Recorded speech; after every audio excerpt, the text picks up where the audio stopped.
Amados irmãos, sejam bem-vindos a mais uma pregação, graça e paz do Eterno e de nosso Senhor Jesus Cristo. Esteja presente na sua vida, esteja presente também na vida de sua família. Espero que você esteja bem, espero que você esteja tranquilo. Bom, irmão Naldo, muito obrigado por esse pedido de tema, tá bom? Que Deus esteja com o Senhor, com todas as pessoas que estão presentes também assistindo essa pregação nesse momento. Esse é meu desejo de todo o meu coração. Bom, como prometido, vamos estudar o tema As lutas dos servos de Deus, segunda parte. Vamos aprender o que algumas pessoas que servem a Deus passaram e vamos ver que Deus nunca abandonou eles, mesmo muitas vezes eles querendo desistir. Vamos aprender junto? Bom, Noé é o nosso primeiro exemplo de hoje. Gênesis capítulo 6, versículo 8 a 10 dizem assim: Noé, porém, achou graça aos olhos do Senhor. Estas são as gerações de Noé. Noé era um homem justo e perfeito em suas gerações. Noé andava com Deus. E gerou Noé três filhos: Sem, Cã, porque aqui a tradução fez cão, né? Mas é Cã, e Jafé. Irmãos, uma coisa muito interessante aqui, que na época de Noé, só ele era justo. Você consegue imaginar hoje o número de pessoas do mundo e só ter um justo? Imagina a luta desse homem com os filhos dele, com as filhas dele, com os amigos dele e com os parentes dele e com a família dele. Todo mundo fazendo coisa errada e ele o único sendo o correto. Se hoje nós já somos motivo de chacota, imagina a época de Noé. Hoje, aqui no Brasil, quem quer fazer o certo, ele é chamado de vários nomes pejorativos, de besta, de burro e de outras coisas mais, né? Imagina essa época. Você consegue entender como nós cristãos passamos por situações dessa e até mesmo na nossa família? É muito difícil isso aqui, irmãos. Vamos continuar? Gênesis 6, 11 a 13. Essa, porém, estava corrompida diante da face de Deus e encheu-se de violência. Então você perceba que Noé não era violento. Ele não resolvia tudo na discussão, na agressão física, na verbal. E o mundo nessa época estava assim. Uma das características da geração de Noé era essa. Versículo 12. E viu Deus que a terra, e eis que estava corrompida, porque toda a carne havia corrompido o seu caminho sobre a terra. Então estava todo mundo, com exceção de Noé, seguindo o caminho que Deus não aprova. Então disse Deus a Noé: O fim de toda a carne é vinda perante a minha face, porque a terra está cheia de violência, e eis que desfarei com a terra. Vocês, irmãos, vocês que estão assistindo, desculpa, vocês estão assistindo essa pregação, você é uma pessoa que ora, uma pessoa que busca a Deus, uma pessoa honesta, uma pessoa sincera. Você quer fazer tudo certinho. Em relação no nosso país a ter uma certa condição de renda, ser honesto é complicado. Não estou falando para quem tem um concurso público, um emprego estabilizado. Estou falando de pessoas mais carentes, que não é fácil ser honesto. E muitas vezes as pessoas te humilham por você estar na sua condição. Aparentes seus não lhe respeitam por muitas vezes não ter uma condição social boa, né? Imagina Noé, mas ele obedeceu a Deus até o fim. Gênesis 6, versículo 14 a 16. Faze para ti uma arca de madeira de gofé. Farás compartimentos da arca e betumarás por dentro e por fora do betume. E desta madeira fará de 300 cômodos o comprimento da arca e de 50 cômodos a sua largura e de 30 cômodos a sua largura. Farás na arca uma janela, e de um côvado a acabarás em cima, e a porta da arca porás ao seu lado, far-lhe-ás andares baixo, segundo e terceiro. Isso aqui são as medidas da arca que não vou entrar em detalhe hoje, né? Gênesis 6, 17 a 19. Porque eis que traga um dilúvio de águas sobre a terra, para desfazer toda a carne que é espírito de vida debaixo dos céus. Tudo que há na terra expiará. Mas contigo estabelecerei a minha aliança, e entrarás na arca, tu e teus filhos, tua mulher e as mulheres de teus filhos. Lembra quando a Bíblia diz lá, no Novo Testamento, crê no Senhor Jesus, será salvo tu e tua casa? Está aqui, ó. A Bíblia não diz que toda a família de Noé era justa, diz que somente ele. Você consegue entender o peso de continuarmos no Cristo? O peso de continuarmos no caminho correto? Continue, irmão. Continue. E de tudo que vive, de toda a carne, de toda cada espécie, farás entrar na arca, para os conservar vivos como macho e fêmea farão. Gênesis 7, 1 a 4. Depois disso, Senhor Noé, entra tu e toda a tua casa na arca, porque tenho visto que és justo diante de mim nesta geração. De todos os animais limpos tomarás para ti 7 e 7, o macho e a fêmea. Mas os animais que não são limpos, 2, macho e fêmea. Também nas aves do céu, 7, 7, macho e fêmea, para conservar em vida sua espécie sobre toda a terra. Porque, passado ainda 7 dias, farei chover sobre a terra 40 dias e 40 noites, e desfarei de sobre a face da terra toda a substância que fiz. Então, olha só, Noé foi colocado para construir uma arca, a Bíblia não cita, mas com certeza ele foi motivo de piada. Fiz aquelas brincadeiras de mau gosto, desrespeitando Noé, é o que todos nós passamos, irmão.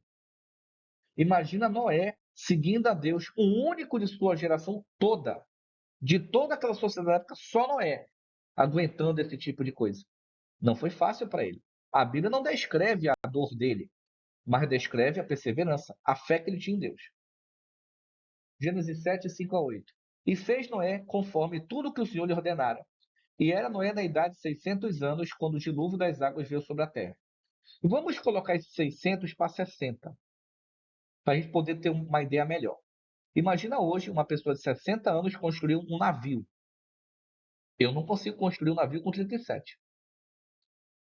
Quanto tempo que Noé que demorou para fazer essa arca, irmãos? Bora colocar aí um período esporádico. Muito tempo, entende? Noé ficou falando do dilúvio. Ele construindo o barco em cima de uma montanha, sendo motivo de chacota por um longo período de tempo. E Noé só olhava, se ele só olhava, o foco dele era obedecer a Deus.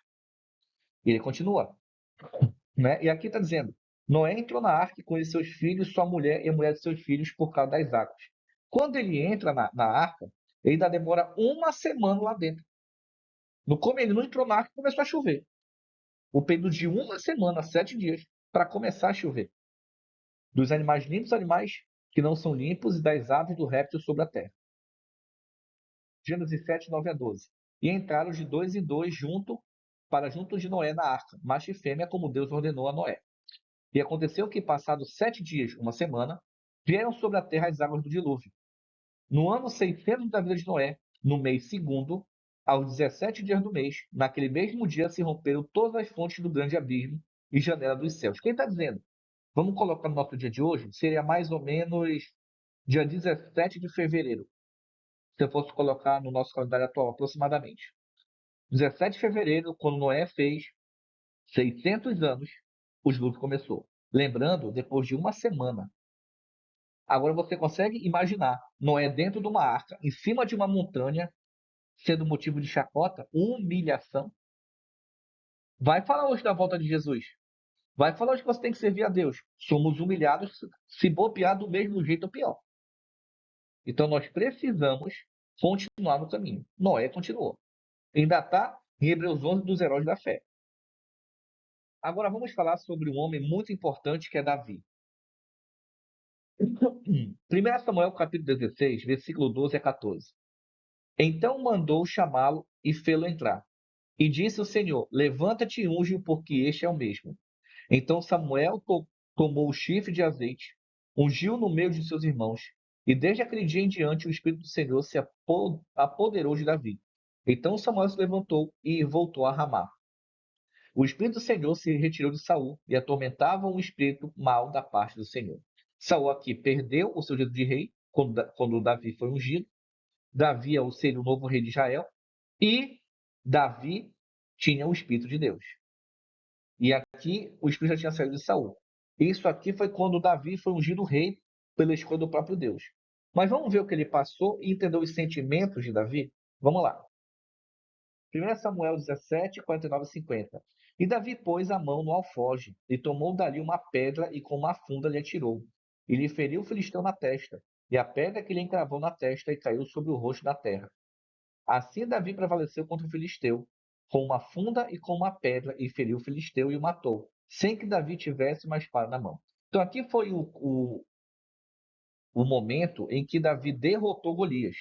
No momento em que todo o povo de Israel, Saul, Jonatas, os irmãos de Davi, estavam atemorizados diante de Golias, no qual Saul prometeu casar com a filha e dentre outros brindes lá, né? Outros prêmios. Então, isso aqui é só para a gente dar uma base inicial. Agora, olha o que Davi passou. Perseguição. 1 Samuel 18, 6 a 9. Aconteceu, porém, que, vindo eles, quando Davi voltava de ferir os filisteus, as mulheres de todas as cidades de Israel saíram ao encontro do rei Saul, cantando e dançando com adufes, com alegria e com instrumentos de música. E as mulheres dançando e cantavam se respondiam umas às outras, dizendo: Saul feriu seus milhares, porém Davi seus 10 milhares, como se fosse 1.000 e 10.000. Seria essa a ideia. Então Saul se dignou muito, e aquela palavra pareceu mal aos seus olhos, e disse: 10 milhares dera a Davi, e a mim somente milhares. Na verdade, que lhe falta, senão só o reino? E desde aquele dia em diante, Saul tinha Davi em suspeita. É interessante que Davi, em nenhum momento, ele foi contra Saul, no sentido de desafiá-lo. Davi respeitava Saul. Saul era rei. Ah, mas ele perdeu o trono. Mas ele era rei, independente. Então, muitos de nós respeitamos as pessoas, respeitamos a nossa família, amamos os nossos amigos, e por pensar diferente, por crer de maneira diferente, elas ficam igualzinhas a Saul, com suspeita. Aí não falam com a gente, não tratam a gente bem. Quando tratam, faz acepção de pessoas. Isso é muito difícil. 1 Samuel 17, 10 a 12. E aconteceu no outro dia que o mau espírito da parte de Deus se apoderou de Saul e profetizava no meio da casa. E Davi tocava a harpa com sua mão, como nos outros dias. Saul, porém, tinha na mão uma lança. E Saul atirou com a lança, dizendo: Encravarei a Davi na parede. Porém, Davi se desviou dele por 2 vezes. E temia Saul Davi, porque o Senhor era com ele e se tinha retirado de Saul. Olha que coisa interessante. Muitas pessoas que não gostam de nós nos prejudicam. Sim, fofocam, difamam, falam mal, inventam história, querem nos destruir, até na nossa própria família, irmão. Isso acontece. Quando nós não gostamos das coisas erradas, quando nós combatemos o que é errado, as pessoas usadas pelo inimigo vão querer nos destruir. E, infelizmente, muitas vezes, tirar nossa própria vida. Espero que nenhum de nós, eu também não estou passando por esse ponto. Já passei por todas as situações de difamação, calúnia, atentado à minha imagem moral. Já passei. Já passei. Eu não fiz justiça com as próprias mãos, eu só fiz o boletim de ocorrência e deixei quieto. Não gosto de fazer isso, esse tipo de situação. Então, se nós que somos sinceros passamos, por quê? Que conhecemos a Deus. E as pessoas aqui estão dizendo, porque Saul sabia que Deus estava com ele e que ele não tinha mais Deus. Saul sabia. Então, quando algum outro cristão nos persegue, eles sabem que não tem mais Deus, eles sabem que não são de Deus e sabem que nós somos. Por isso perseguem. Assim aconteceu com Jesus. Assim aconteceu com o apóstolo Paulo. Assim aconteceu com o apóstolo Pedro.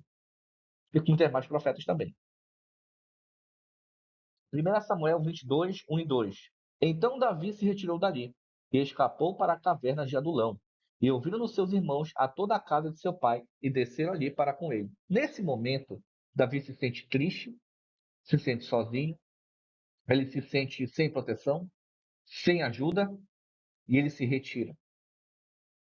Davi, nesse momento, está exausto, ele está cansado de todos esses problemas, nunca fez nada contra ninguém, nunca levantou voz contra ninguém, nunca ameaçou ninguém, nunca fez nada criminoso contra alguém. Chega um momento que Davi cansa.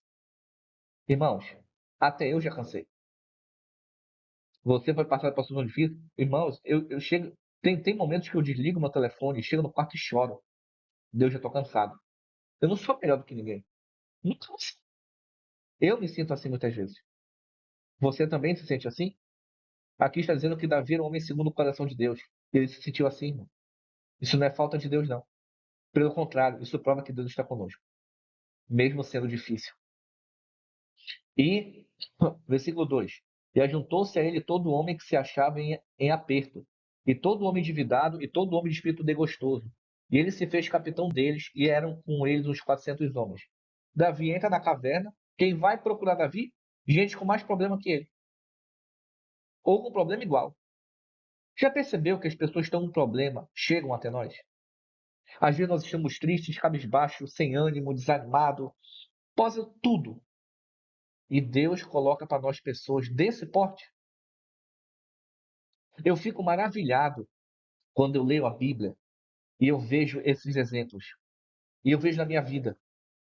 A luta está difícil, a luta está complicada, mas vendo Davi, isso já aconteceu comigo. Teve dias que eu estava aqui em casa triste. Tecnicamente, onde eu moro, só eu prego o evangelho bíblico. E sou muito perseguido. E quanto mais pisam, mais pessoas começam aqui, vêm procurar um conselho, uma oração, uma dúvida bíblica. Isso para mim não tem preço. Pode estar difícil, irmão, mas eu vou continuar. Davi continuou. Agora vamos entender os sentimentos de Davi. A Bíblia não descreve com todas as palavras os sentimentos, devido à linguagem. Mas vamos entender como Davi se sentiu, para você ver que mesmo com todas as lutas, dificuldades, ele não desistiu. É quando Davi estava fugindo de seu próprio filho. Você que não tem filho na igreja, você que tem filho desviado, você que tem filho que está fazendo coisa errada, ele passou por isso, irmão. Olha o que ele escreve, Salmos capítulo 3, 1, 2, 3. Senhor, como são numerosos os meus perseguidores, é uma turba que se dirige contra mim. Uma multidão inteira grita a meu respeito. Não, não há mais salvação para ele em seu Deus. Mas vós sois, Senhor, para mim o escudo, vós sois minha glória, vós me levantais a cabeça. Davi dizendo, muitas pessoas dizem, acabou para Davi, nem Deus salva ele. E Davi dizendo, mesmo que falem, tu és meu escudo. O seu filho já lhe magoou alguma vez? A sua filha. Olha Davi, mas ele não desistiu, irmãos. Ele continuou. Não estou dizendo que é fácil. Vamos continuar. Salmos 3, versículo 4 a 8. Apenas elevei a voz para o céu, para o Senhor. Ele me responde de sua montanha santa. Eu, que me tinha deitado e adormecido, levanto-me porque o Senhor me sustenta. Nada temo diante desta multidão do povo, que de todos os lados se dirige contra mim. Levantai-vos, Senhor. Salvai-me, ó meu Deus. Feliz no rosto todos que me perseguem. Quebrai os dentes dos pecadores. Sim, Senhor, a salvação vem de vós. Desça a vossa bênção para vosso povo. Davi dizendo que quando ele ora, Deus ouve. Isso é que é fé. Davi dizendo que quando ele está deitado e ele dorme, Deus o protege nesse momento. Davi está dizendo que mesmo que todo o povo se levante contra ele, Deus fará justiça. Não é nós que vamos fazer, é Deus. A vingança não é nossa, a vingança é de Deus. E Davi ainda está pedindo a bênção para o povo, para Deus abençoá-los. Agora Davi fugindo de Saul. Salmo 57, versículos 1 a 4. Tem misericórdia de mim, ó Deus, tem misericórdia de mim, porque a minha alma confia em ti, e à sombra das tuas asas me abrigo, até que passe as calamidades. Clamarei ao Deus Altíssimo, ao Deus que por mim tudo executa. Ele enviará desde os céus e me salvará do desprezo daquele que procura devorar-me. Deus enviará sua misericórdia e sua verdade. A minha alma está entre leões, eu estou entre aqueles que estão abrasados. Filho dos homens, cujos dentes são lanças e flechas, e com a sua língua espada afiada. Pesado, né? Davi, nesse momento, pede misericórdia de Deus, para que Deus possa salvá-lo, para que Deus possa protegê-lo. De quem? Da língua. Lembra da difamação, da calúnia? Pessoas enganando outras pessoas, criando intriga entre os irmãos por sua causa, porque você é íntegro, porque você é correto. Você sendo acusado injustamente, você sendo perseguido sem ter feito nada para ninguém. E Davi sentiu tudo isso. Tudo que você está sentindo, Davi sentiu. Salmo 57, 5 a 8. Seja exaltado, ó Deus, sobre os céus, seja a tua glória sobre toda a terra. Armaram uma rede aos meus passos, a minha alma está abatida. Cavaram uma cova diante de mim, porém eles mesmos cairão no meio dela. Preparado está o meu coração, ó Deus, preparado está o meu coração. Cantarei e darei louvores. Desperta, glória minha. Despertai, salteire e harpa. Eu mesmo despertarei ao romper da alva. O que Davi está dizendo? Que Deus vai fazer justiça e quando fizer, ele louvará o Senhor em agradecimento. É isso que ele está dizendo. Que estão perseguindo, as pessoas estavam buscando cada ação de Davi, cada passo que queriam saber. Muitas vezes passamos por isso. No emprego, na faculdade, na rua, na família. E o pior, pessoas que se dizem nossos irmãos em Cristo, nossos irmãos em sangue, família, e nos perseguem, nos odeiam de graça. Salmos 57, 9 a 11. Louvar-te-ei, Senhor, entre os povos, e te cantarei entre as nações, pois a tua misericórdia é grande até os céus, e a tua verdade até as nuvens. Seja exaltado, ó Deus, sobre os céus, e seja a tua glória sobre toda a terra. Amém. Agora, Davi dentro da caverna. Nossa última parte do estudo de hoje. Salmos 142, versículo de 1 a 3. Minha voz lança um grande brado ao Senhor, em alta voz imploro ao Senhor.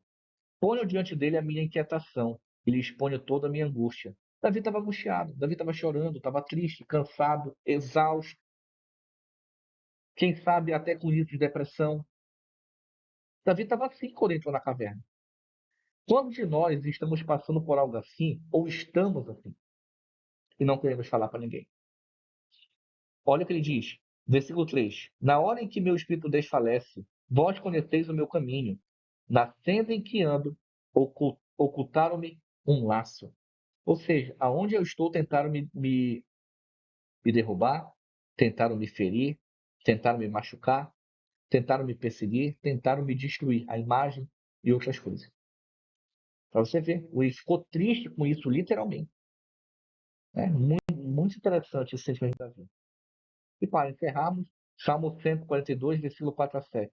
Olho para a direita e vejo, e não há ninguém que cuide de mim. Não existe para mim um refúgio, ninguém que se interessa pela minha vida. Isso aqui é pesado.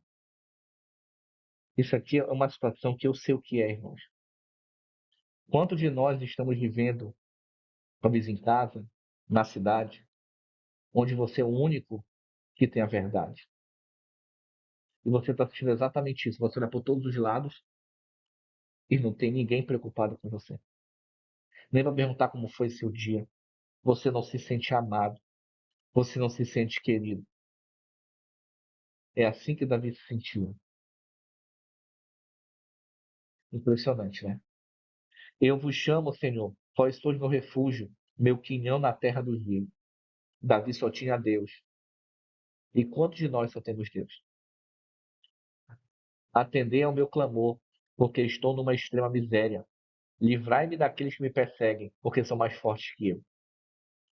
É, eu já pedi esse versículo para Deus várias vezes.